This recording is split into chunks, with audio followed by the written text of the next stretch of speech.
नमस्कार दोस्तों, मैं हिंदी गुरु अपने चैनल में आपका स्वागत करता हूं। दोस्तों, इस वीडियो में मैं आपके लिए लेकर के आया हूं हड़प्पा सभ्यता से संबंधित सभी महत्वपूर्ण प्रश्नोत्तर जो आपके लिए एग्जाम में पूछे जा सकते हैं। ठीक है, इसके पहले दोस्तों मैंने हड़प्पा सभ्यता के ऊपर जो ट्रिक बनाई थी उसको आपको मैंने परसों बता दिया था। अब आज आप इसके ऊपर इस महत्वपूर्ण प्रश्नोत्तर को लगाइए और देखिए जो वो ट्रिक थी उससे कैसे आप इन सारे क्वेश्चंस का बहुत ही आसानी से जवाब दे देते हैं। कुछ क्वेश्चंस एक्स्ट्रा लिए गए हैं जिसको ट्रिक में कवर नहीं किया जा सकता था, उसको मैंने अलग से ले लिया है, तो उसको आप लोग जरूर याद कर लीजिएगा। और प्लीज अपने दोस्तों के साथ अपने फेसबुक वॉल पे मेरी वीडियो को जरूर शेयर करें और जो लोग नए हैं वो चैनल को सब्सक्राइब कर लें। तो देर ना करते हुए दोस्तों शुरू करते हैं। देखिए, पहला क्वेश्चन आपके लिए है कि हड़प्पा संस्कृति को किस युग की सभ्यता कहते हैं। आपके सामने जो है यहाँ पर ऑप्शन लिखा हुआ है, आप जल्दी से यहाँ पर जो है जवाब बताइए। तो चलिए दोस्तों, आंसर देख लीजिए। आंसर यहाँ पे हो जाएगा, इसको हम लोग कांस्य युगीन सभ्यता कहते हैं। कौन सी जो है युगीन सभ्यता? कांस्य युगीन सभ्यता। यदि आप थोड़ा सा अपने दिमाग पे जोर डालें और याद करें कि जो मैंने ट्रिक बताई थी उसमें आपको बताया था कि दयाराम जी को ब्रोंज टिकट लगा था, ब्रोंज टिकट लगा था हड़प्पा जाने के लिए ना। तो ब्रोंज मतलब क्या हो गया? कांस्य। तो इसीलिए इसको हम लोग कहते हैं कि जो आपकी हड़प्पा है वो कांस्य युगीन सभ्यता है। ठीक है, देखिए लिंक करके चलिए, जैसे जो है आप उसको पढ़ना स्टार्ट करेंगे ना वो आपके दिमाग में जो है बनने लगेगा कि ये कहां से ये क्वेश्चन निकल के आया है। तो अगर आपने जो है उस ट्रिक को नहीं देखा है ना, तो इससे जो वीडियो है इसकी लिंक जो है डिस्क्रिप्शन बॉक्स में दी गई है, उस डिस्क्रिप्शन बॉक्स में जाकर के आप उसको जो है ट्रिक को देख लीजिए। उसके बाद फिर इस क्वेश्चन आंसर को लगाइए। देखिए आप जो है गलत नहीं करेंगे और एक को क्वेश्चन गलत नहीं होगा, ये पक्का है। चलिए आइए नेक्स्ट क्वेश्चन की बात करते हैं। निम्न में से किसे भारतीय पुरातत्व का जनक कहते हैं? ध्यान दीजिएगा, क्वेश्चन में भारतीय पुरातत्व का जनक किसे कहा जाता है। चलिए आंसर बात कर लेते हैं दोस्तों। आंसर हो जाएगा अलेक्जेंडर कनिंघम। अलेक्जेंडर कनिंघम दोस्तों ये एक ब्रिटिशर्स थे। ये जो है इनको हम लोग भारतीय पुरातत्व का जनक कहते हैं। ठीक है, लेकिन यदि दोस्तों हम लोग बात करें हड़प्पा सभ्यता की, तो जो हड़प्पा सभ्यता की जब खुदाई हो रही थी तो उस समय जॉन मार्शल, ठीक है, भारतीय पुरातत्व विभाग के जो हेड थे या महानिदेशक थे उस समय, कौन थे? वो जॉन मार्शल थे। उनका नाम भी आपको याद रखना है। लेकिन जो खुदाई हो रही थी, यानी वो उस समय महानिदेशक थे, उनके नेतृत्व में खुदाई हो रही थी। लेकिन उस समय दो आदमी जो उस खुदाई से ज्यादा संबंधित थे, एक थे दयाराम साहनी, जिनका जो है हड़प्पा की खुदाई का जो श्रेय है वो इनको जाता है। ठीक है ना, हड़प्पा की खुदाई का श्रेय इनको जाता है। और एक थे आपके जो है राखलदास बनर्जी, जो मोहनजोदड़ो थी उसकी खुदाई का श्रेय उनको जाता है। तो ये भी चीज आपको ध्यान में रखना है। क्या क्या ध्यान में रखना है? भारतीय पुरातत्व का जो जनक है वो कौन था? वो अलेक्जेंडर कनिंघम था। उस समय जिस समय खुदाई हो रही थी उस समय भारतीय पुरातत्व का हेड जिसको कहा जाता है वो कौन था? तो वो आपके थे जॉन मार्शल। और उनके नेतृत्व में दो आदमी जो खुदाई के लिए गए थे उसमें जो है कौन थे? एक दयाराम साहनी थे और एक आपके राखलदास बनर्जी थे। ठीक है, इतनी चीज को आपको याद रखना है। हालांकि दोस्तों जब सिंधु घाटी सभ्यता की बात हो रही थी तो उसमें कई ऐसे लोगों थे जिन्होंने थोड़ा थोड़ा इसके बारे में बताया था। जैसे कि सबसे पहले अगर बात की जाए कि किसने इसका जो है इस सभ्यता के बारे में शुरुआत किसने की थी, तो वो थे आपके दोस्तों चार्ल्स मैसन। उनका नाम था चार्ल्स मैसन और इन्होंने इनकी एक पत्रिका थी, इसमें जो है इन्होंने इसके बारे में थोड़ी बहुत चर्चा की थी, बहुत नहीं थोड़ी बहुत चर्चा की थी। इसके बाद दोस्तों ब्रिटेन ब्रदर्स थे, जब जो है रेलवे लाइन ब्रिटिश काल में जब रेलवे लाइन बिछ रही थी तो उन लोगों ने इसी जो सभ्यता थी इसके खंडहर के ईंटों का जो है यूज किया था अपने रेलवे लाइन को बिछाने में। उसके बाद जाकर के कहीं पर अलेक्जेंडर कनिंघम आए, उन्होंने जो है इस हड़प्पा क्षेत्र का दौरा किया।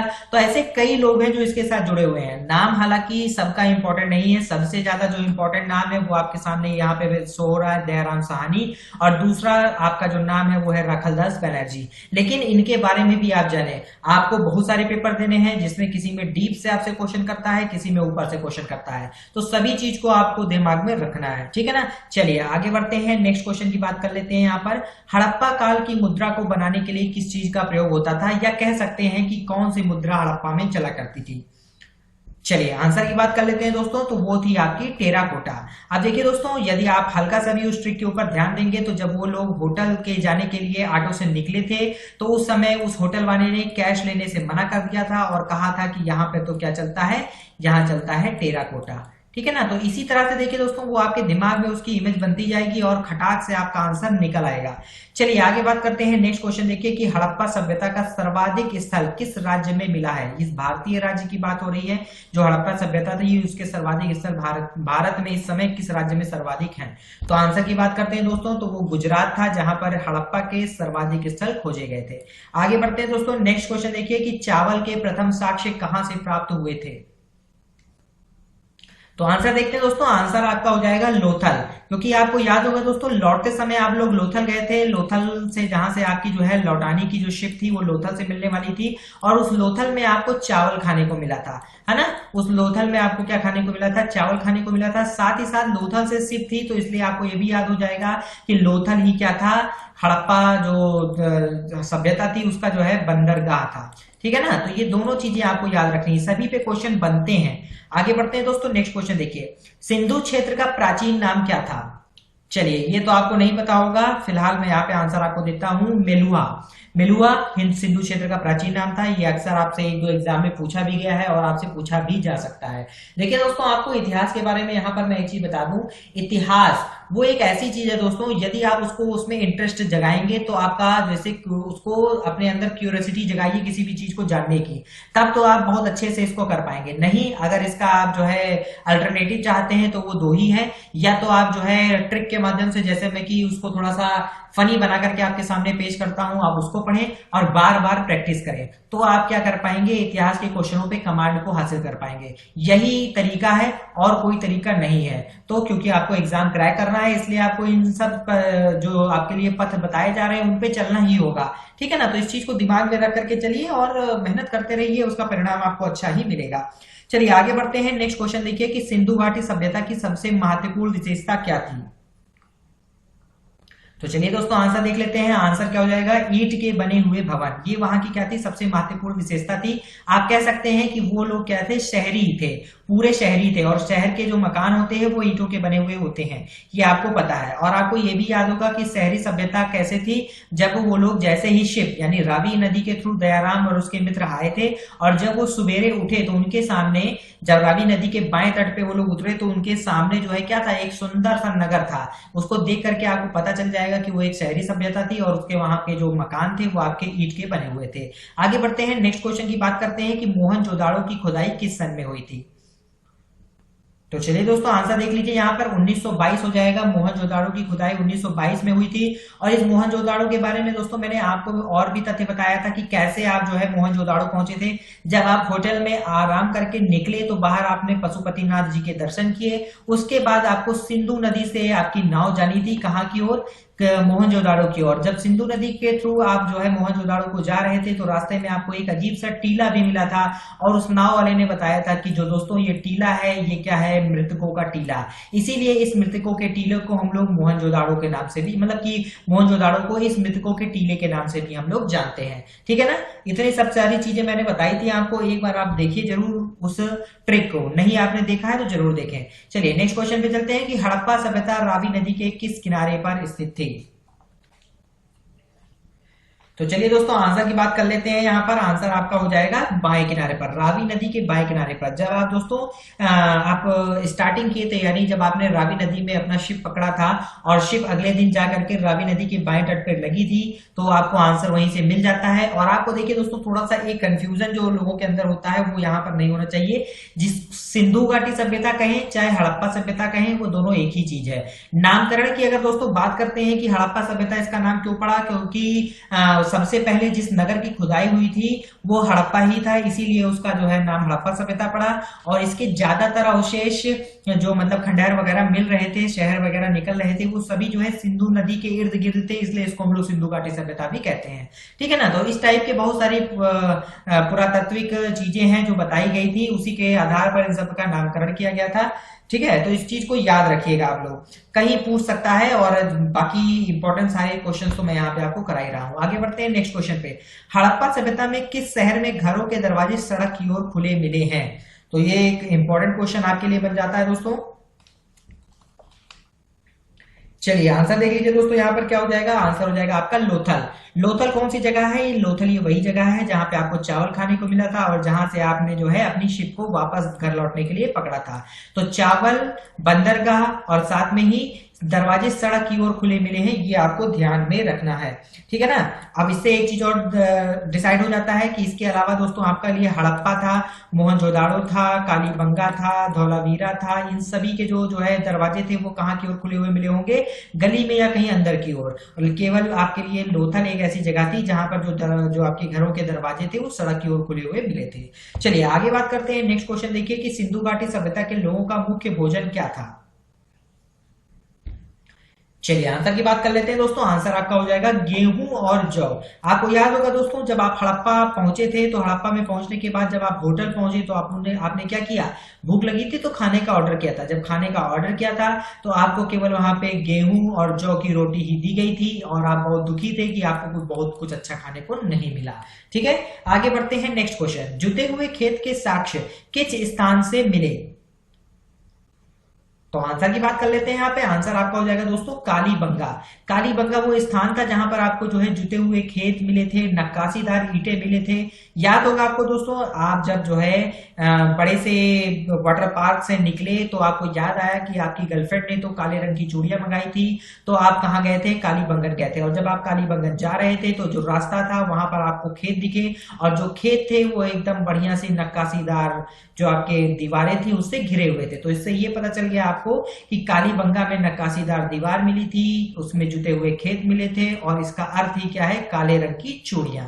ठीक है, उम्मीद करता हूं दोस्तों आप इस सबको एंजॉय कर रहे होंगे और अब तक आपने वीडियो को लाइक कर दिया होगा। थोड़ा सा धैर्य रख करके ट्रिक को देखिए, उसके बाद इसको सॉल्व करिए। देखिएगा दोस्तों, पक्का मैं कह रहा हूं कि कभी नहीं भूलेंगे आप इन सारे क्वेश्चंस को। ठीक, आगे बढ़ते हैं नेक्स्ट क्वेश्चन पे। कांसे की नर्तकी की मूर्ति किस स्थान से प्राप्त हुई। आंसर देखिए दोस्तों, आंसर क्या हो जाएगा, मोहनजोदाड़ो से ये प्राप्त हुई थी। अब इसको मैंने कैसे याद कराया था दोस्तों, देखिए अच्छा एक चीज मैं और बता देता हूं, जिन्होंने अभी वो ट्रिक नहीं देखी होगी वो लोग सोच रहे होंगे कि ये मैं क्या बता रहा हूं। तो दोस्तों मैं आपको कहना चाहूंगा कि मैंने इसके ऊपर यानी हड़प्पा सभ्यता को याद करने के लिए एक ट्रिक बनाई थी। उसी ट्रिक के आधार पर मैं यहाँ पर आपको जो है क्विज करा रहा हूँ और उसी की चीजों को मैं यहाँ पे बता रहा हूँ। तो आप लोग अगर उस ट्रिक को नहीं देखे हैं तो पहले उस ट्रिक को जरूर देखें।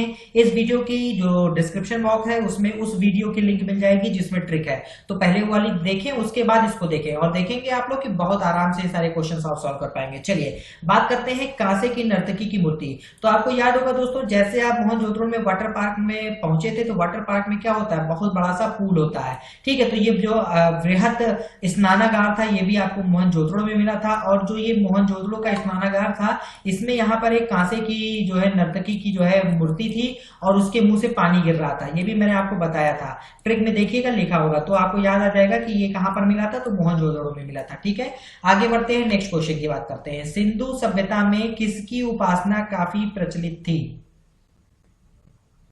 चलिए आंसर की बात करते हैं दोस्तों। आंसर यहाँ पे हो जाएगा मातृ देवी की जो उपासना थी वो काफी प्रचलित थी। हालांकि अगर आपसे पूछा जाएगा वहां पे किस भगवान की मूर्ति मिली थी तो आप कह सकते हैं कि पशुपतिनाथ जी की मूर्ति मिली हुई थी, जो कि आपकी कहाँ पे थी, हड़प्पा में थी। क्योंकि जब हड़प्पा में आप होटल से निकले थे तो होटल जाने के बाद जब आप घूमने के लिए निकले तो सबसे पहले आपने पशुपतिनाथ जी के दर्शन को किया था। ठीक है, आगे बढ़ते हैं, नेक्स्ट क्वेश्चन। सिंधु सभ्यता की लिपि कैसी थी। तो चलिए दोस्तों आंसर देख लीजिए दोस्तों। ये जो लिपि थी ये आपकी कैसी थी, भाव चित्रात्मक लिपि थी। यानी उन्होंने कोई चीज लिखा नहीं था, भाव चित्रात्मक रूप में उन्होंने अपनी भावनाओं को व्यक्त किया था। ठीक है, आगे बढ़ते हैं दोस्तों, नेक्स्ट क्वेश्चन की बात कर लेते हैं। यहाँ पर क्या है, सिंधु घाटी सभ्यता में तांबा कहां से आयातित किया जाता था। तो इससे आपको ये ध्यान में रख लेना चाहिए कि सिंधु घाटी सभ्यता के लोगों को तांबे की जानकारी थी, साथ साथ कांसे की भी जानकारी थी। ठीक है, कांसा और तांबा दोनों चीज की जानकारी थी, लेकिन इनको लोहे के बारे में कोई भी जानकारी नहीं थी। इसको भी ध्यान रखिएगा, तांबा कांसे की जानकारी थी, लोहे की जानकारी नहीं थी। और तांबा कहां से आयातित किया जाता था दोस्तों, तो आयातित होता था यहाँ पे बलूचिस्तान से। ठीक है, आगे बढ़ते हैं दोस्तों, नेक्स्ट क्वेश्चन की बात करते हैं। नक्काशीदार ईंटों के साक्ष्य कहां से प्राप्त हुए हैं। तो बहुत सिंपल है, अभी मैंने बताया था कि नक्काशीदार ईंटों से घिरे हुए खेत आपने कहां देखे थे, कालीबंगा में देखे थे। कालीबंगा मतलब क्या, काले रंग की चूड़ियां। चलिए आंसर की बात करो, नेक्स्ट क्वेश्चन की बात करते हैं।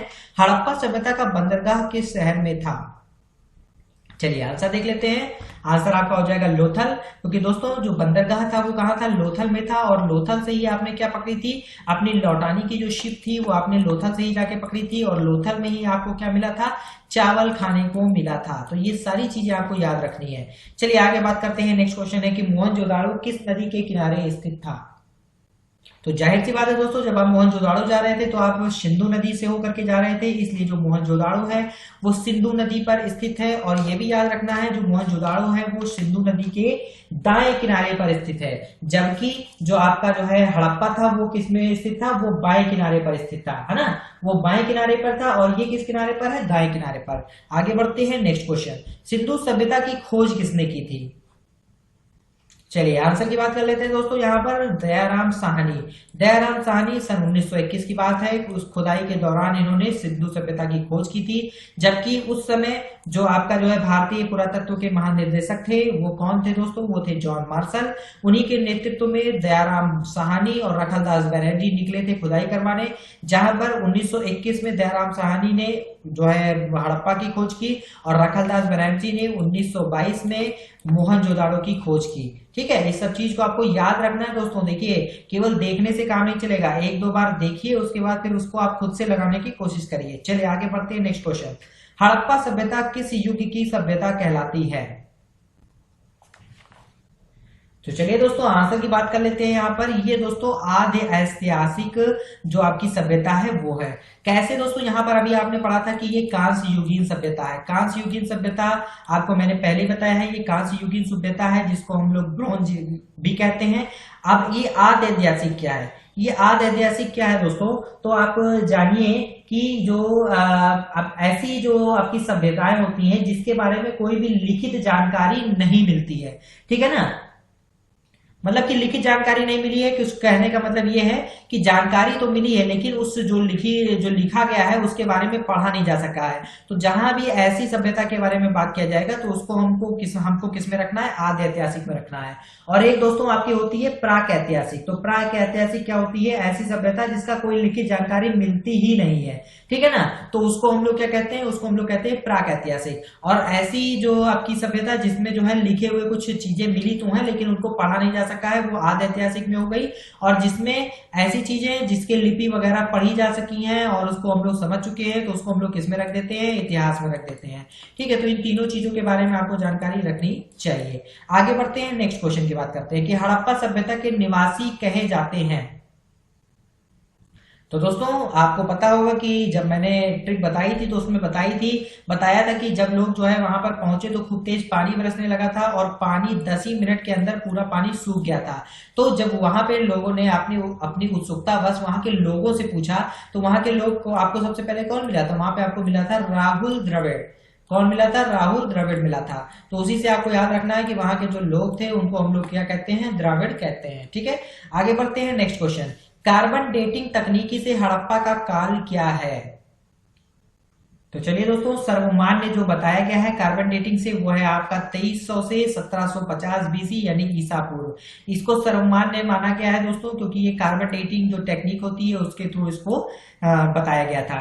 ठीक है, इसके अलावा दोस्तों आपको सन तो याद ही होगा, 1921 हड़प्पा के लिए, 1922 आपके लिए मोहनजोदाड़ो के लिए। आगे बढ़ते हैं। नेक्स्ट क्वेश्चन है कि सिंधु सभ्यता के पतन ऑब्लिक या विनाश का क्या कारण था। क्या सबसे ज्यादा जो है प्रचलित है, क्या बताया गया है कि इसका जो है जो विनाश था वो इसी कारण हुआ या पतन इसी कारण हुआ। तो आंसर देखिए दोस्तों, आंसर हो जाएगा बाढ़। ऐसा कहा जाता है दोस्तों कि वहां की जो पूरी सभ्यता थी वो बाढ़ आने के कारण समाप्त हो गई थी। ठीक है, चलिए आगे बढ़ते हैं। नेक्स्ट क्वेश्चन है कि वर्तमान में कालीबंगा कहाँ स्थित है। तो आंसर की बात कर लेते हैं दोस्तों। तो ये कालीबंगा आपका कहाँ पे है, वर्तमान में राजस्थान में स्थित है। ठीक है, इस कालीबंगा का अर्थ क्या था दोस्तों, काले रंग की चूड़ियां था। इसी कालीबंगा में आपको जो है नक्काशीदार जो है जो दीवारें थी वो नक्काशीदार मिली थी। और इसी जो है कालीबंगा में आपको क्या मिला था, जुते हुए खेत के साक्ष्य मिले थे। ठीक है ना, तो इतनी सभी चीजें दोस्तों आपको याद रखनी है। मैंने यहाँ पर आपको 25 क्वेश्चन कराए और ये सभी सबसे ज्यादा एग्जाम में पूछे वाले 25 क्वेश्चन हैं। एक्स्ट्रा जितनी भी जानकारियां थी वो भी मैंने आपको दी। उम्मीद करता हूं कि आपको ये वीडियो पसंद आई होगी और अपने दोस्तों के साथ इसको जरूर शेयर करेंगे। आप अगर आपने ट्रिक नहीं देखी है तो ट्रिक जरूर जाके देखिएगा और कमेंट बॉक्स में जरूर बताइएगा ताकि आगे भी मैं आपके लिए इसी प्रकार की बहुत अच्छी अच्छी ट्रिक लाता रहूं। तो thank you for watching my channel. जल्दी मिलेंगे दोस्तों नेक्स्ट वीडियो के साथ।